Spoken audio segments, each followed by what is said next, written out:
Hey, what's up guys? Metman 2019 again here. Saw there was some likes on the first Toyota Echo video that I uploaded, so I thought I would do another vehicle review for you guys here today. I just want to thank everybody for anybody that's subscribed to the channel, liked the videos, and feel free to comment down below and let me know what else you guys would like to see.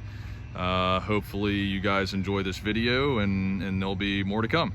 So today what I'm going to do is a review on it's a 2002 Ford F-350 Lariat Super Duty. It is the Power Stroke V8. It's the 7.3 liter diesel. This motor was made by International for Ford, and it's really a great engine. I always tell people that likely this motor is going to far outlast the truck with if rust or anything like that happens. Again, this is a 2002, and I'll just go around the exterior of the truck here. Love the clearance lights up top there. One of my favorite parts of the truck. Makes it feel like a truck. This is kind of the two-tone style. It is the four-door, as you can see there. On this particular truck, this is the short bed. It's a 6-foot 9-inch bed on this truck here. It's a Swiss truck cap. Does have a bed liner in it, and I will get to that in just a little bit. So you can see there, it is the 4-wheel drive. Got to have that with a truck, in my opinion. It does have the adjustable mirrors here. As you can see, they fold in, and then they can also extend here if you're towing a camper or something you need to see around in the back. This does have 2 batteries in this motor just because it is such a big engine. Again, like I said, it's a 7.3 liter diesel. Let's see, I touched on the bed. Let me just get started on the interior here.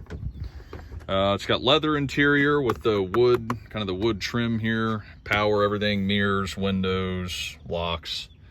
Leather, I do like the Lariat imprint there.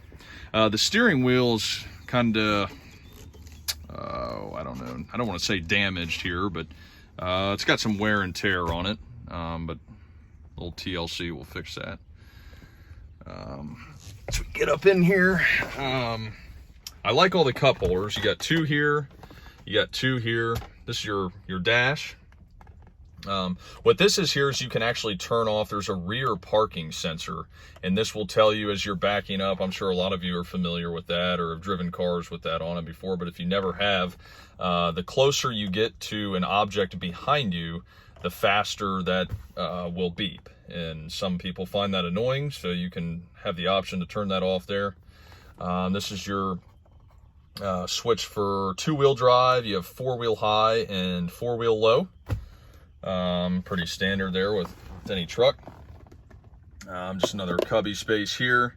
You can adjust the pedals on the floor down here. That's what that is for. It'll move them kind of forward or back depending on your comfort level. Over here you have the automatic headlights.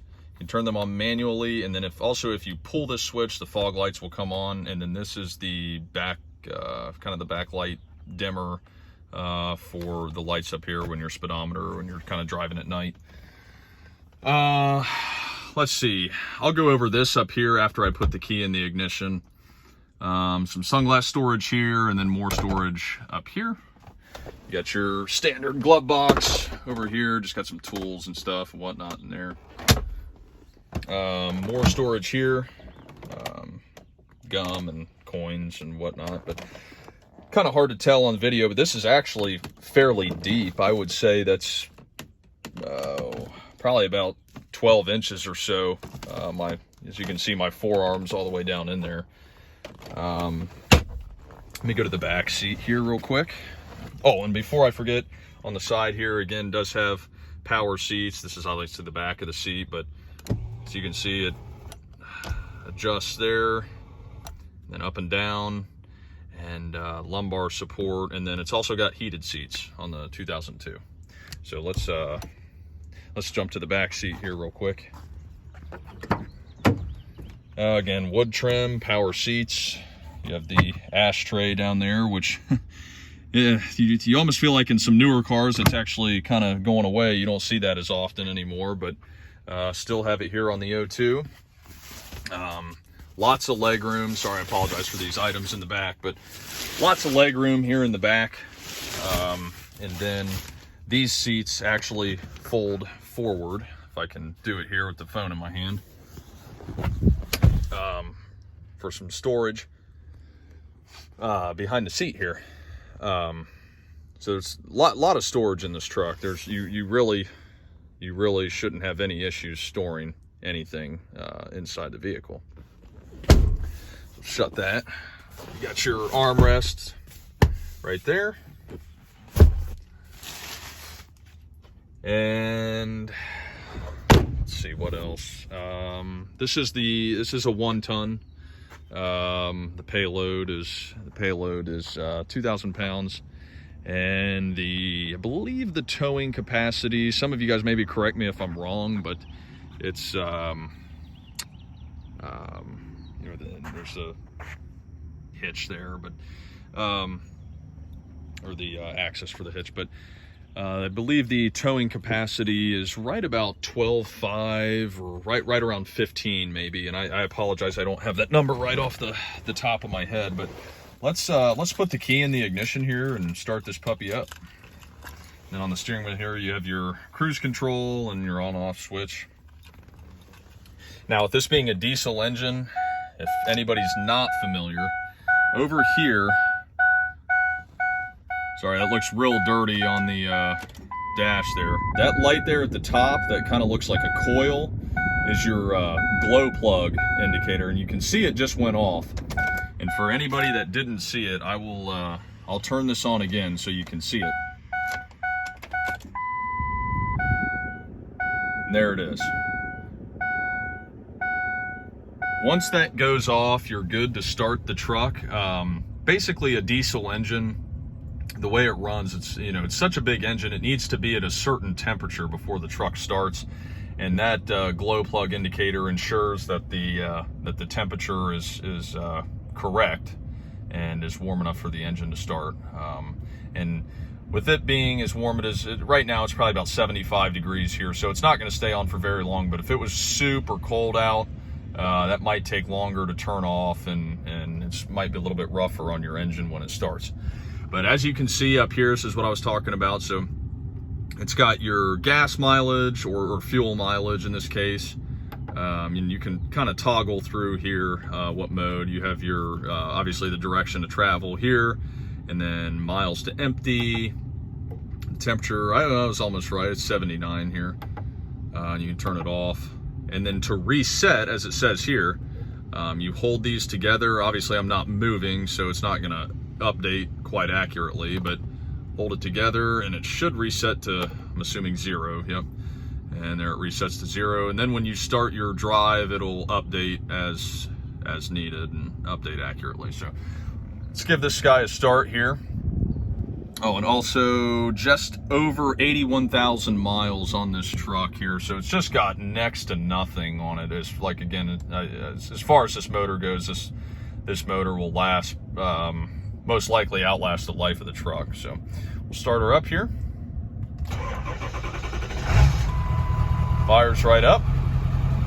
And man, I love the sound of that diesel engine. So let's go up front here and look in the hood.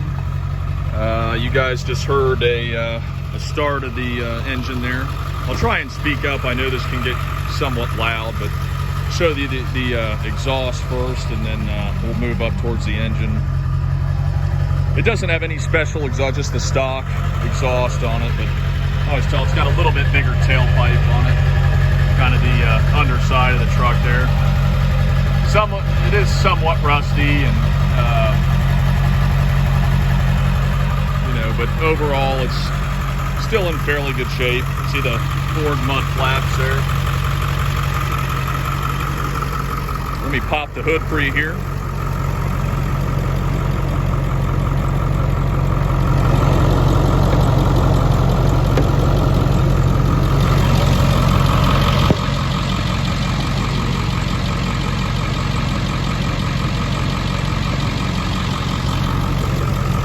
that, guys. Had to set the phone down to get the hood open here. But, so this is your engine compartment here. As you can see, you know, it sounds like a good running diesel engine. Here's battery number 1. And then battery number 2 over here. As I said, it's just that big of an engine that it needs 2 batteries to start. Give it a little extra oomph. So there it is, guys. There you have it.